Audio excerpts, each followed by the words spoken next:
नमस्कार, कथा स्पंदन में आपका स्वागत है। आज की कहानी है महादेवी वर्मा की गिल्लू। सोनजोही में आज एक पीली कली लगी है। उसे देखकर अनायास ही उस छोटे जीव का स्मरण हो आया जो उस लता की सघन हरितिमा में छिपकर बैठा था और फिर मेरे निकट पहुंचते ही कंधे पर कूदकर मुझे चौंका देता था। तब मुझे कली की खोज रहती थी, पर आज उस लघु प्राणी की खोज है।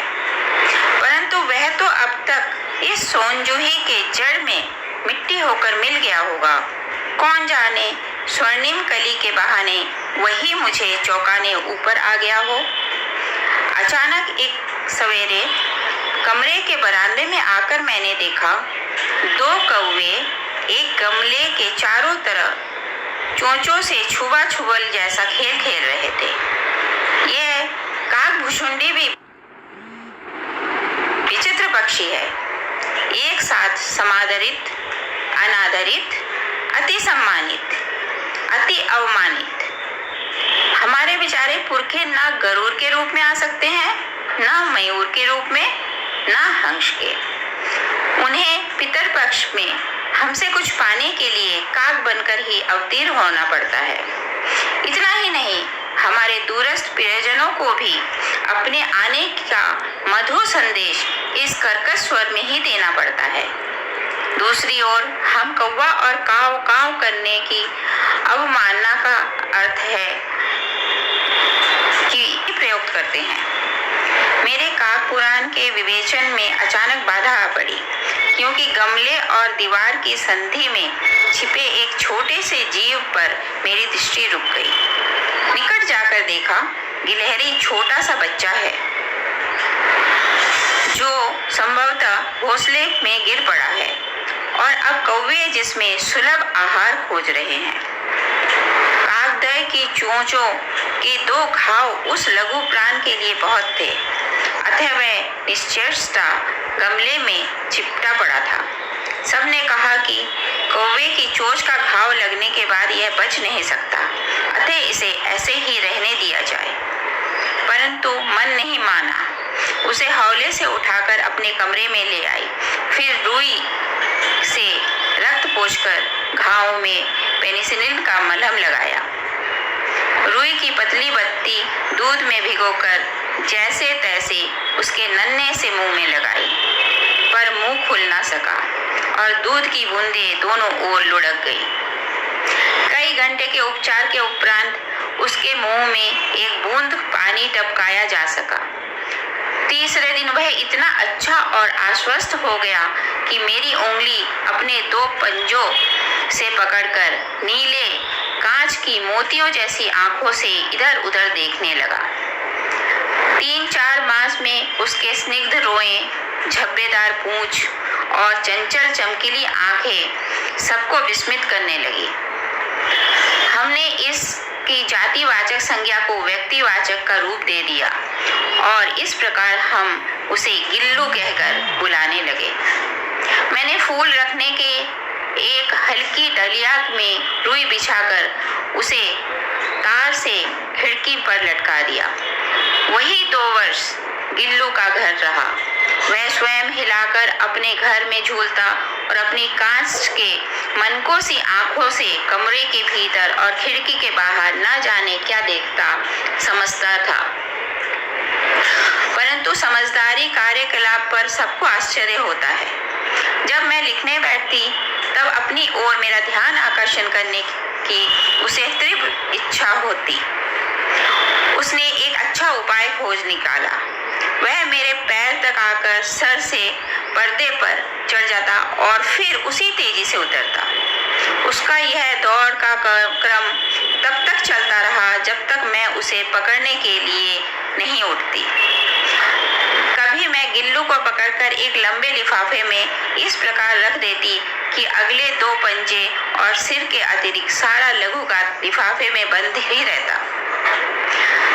इस अद्भुत स्थिति में कभी कभी घंटों मेज पर दीवार के सहारे खड़ा रहकर वह अपनी चमकीली आंखों से मेरा कार्यकलाप देखता रहा करता।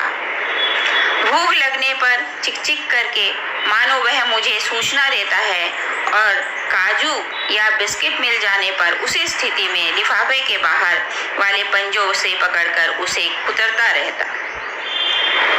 फिर गिल्लू के जीवन का प्रथम वसंत आया। नीम चमेली की गंध मेरे कमरे में हौले हौले आने लगी। बाहर की गिलहरियां खिड़की की जाली के पास आकर चिक चिक करके न जाने क्या कहने लगी। गिल्लू को जाली के पास बैठकर अपनेपन से बाहर झांकते देखकर मुझे लगा कि इसे मुक्त करना आवश्यक है। मैंने कीले निकालकर जाली का एक कोना खोल दिया और इस मार्ग गिल्लू ने बाहर जाने पर सचमुच मुक्ति की सांस ली। इतने छोटे जीव को घर में पले कुत्ते और बिल्लियों से बचाना भी एक समस्या ही था। आवश्यक कागज पत्रों के कारण मेरे बाहर जाने के बाद कमरा बंद रहता है। मेरे कॉलेज से लौटने पर जैसे ही कमरा खोला गया और मैंने भीतर पैर रखा, वैसे ही गिल्लू जाली के द्वार से भीतर आकर पैर सिर और सिर से पैर तक दौड़ने लगा। जब से यह नित्य क्रम हो गया। मेरे कमरे से बाहर जाने पर गिल्लू भी खिड़की की खुली जाली की राह चलकर चला जाता और दिन भर गिलहरियों के झुंड में नेता बना हर डाल पर उछलता कूदता रहता और ठीक 4 बजे वह खिड़की से भीतर आकर अपने झूले में झूलने लगता। मुझे चौंकाने की इच्छा उसमें न जाने कब और कैसे उत्पन्न हो गई थी। कभी फूलदान के फूलों में छिप जाता, कभी पर्दों की चुन्नट में और कभी सोनजूही के पत्तियों में। मेरे पास बहुत से पशु पक्षी हैं और उनका उसमें लगाव भी कम नहीं, परंतु उसमें से किसी को मेरे साथ थाल में खाने की हिम्मत ही नहीं है, ऐसा मुझे स्मरण नहीं आता। गिल्लू इसमें अपवाद था। मैं जैसे ही खाने के कमरे में पहुंचती, वह खिड़की से निकलकर आंगन की दीवार बरामदा पार करके मेज पर पहुंच जाता और मेरी थाली में बैठ जाना चाहता था। बड़ी कठिनाई से मैंने उसे थाल के पास बिठाना सिखाया, जहां बैठकर वह मेरी थाली में से एक-एक चावल उठाकर बड़ी सफाई से खाता रहता। काजू उसका प्रिय खाद्य था और कई दिन काजू न मिलने पर वह अन्य खाने की चीजें या तो लेना बंद कर देता था या झूले के नीचे फेंक देता था। उसी बीच मुझे मोटर दुर्घटना में आहत होकर कुछ दिन अस्पताल में रहना पड़ा। उन दिनों जब मेरे कमरे का दरवाजा खोला जाता, गिल्लू अपने झूले से उतरकर, दौड़कर और फिर किसी दूसरे को देखकर उसी तेजी से अपने घोंसले में जा बैठता। जब उसे काजू दिए जाते, परंतु अस्पताल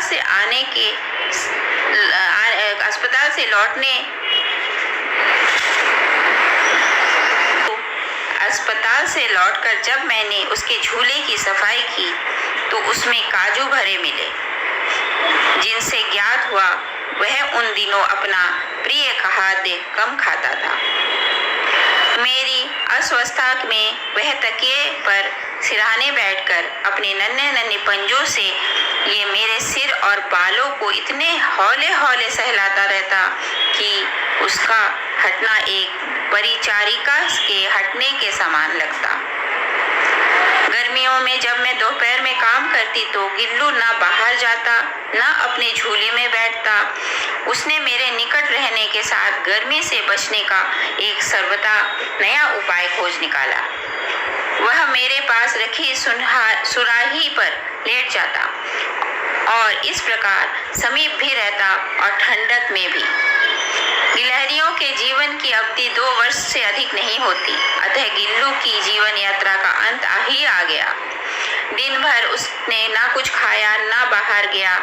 रात के अंत में की यातना में वह अपने झूले से उतरकर मेरे बिस्तर पर आया और ठंडे पंजों से मेरी वही उंगली पकड़कर हाथ से चिपक गया, जिससे उसे अपने बचपन की मरणासन स्थिति में पकड़ा था।